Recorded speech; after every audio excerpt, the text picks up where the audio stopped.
Sziasztok! Ma mutatok egy online felületet, ahol nagyon egyszerűen körül tudjátok vágni a képeket, és el tudjátok tüntetni azoknak a hátterét. Először is szedjünk le egy fotót. Ehhez a Pixabay felületéről letöltök egy képet, ugye ez ingyenes felület a képletöltésre.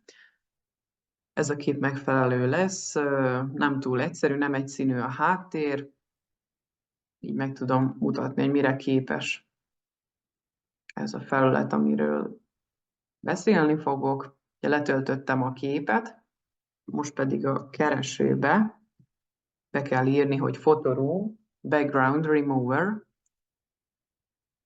és ez az Instant Background Remover. Ez lenne az eszköz, amit használni fogunk. Egy kattintásra feltöltöm a fotót, a háttér eltüntetése már gyakorlatilag folyamatban van, és automatikusan kész. Úgyhogy itt még vannak opcióink, hogy tovább szerkesszük, vagy betegyünk valamilyen hátteret. Én most csak egyszerűen le fogom tölteni. Amennyiben magas minőségben van rá szükség, akkor a felület már ugye nem használható ingyenesen, de ingyenesen letölthető standard méretben, és gyakorlatilag már meg is vagyunk. Ugye váltok képernyőt, és megmutatom, hogy néz ki a körülvágott képünk.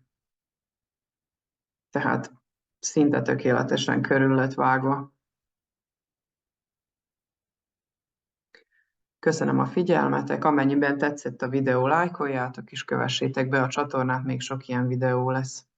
Sziasztok!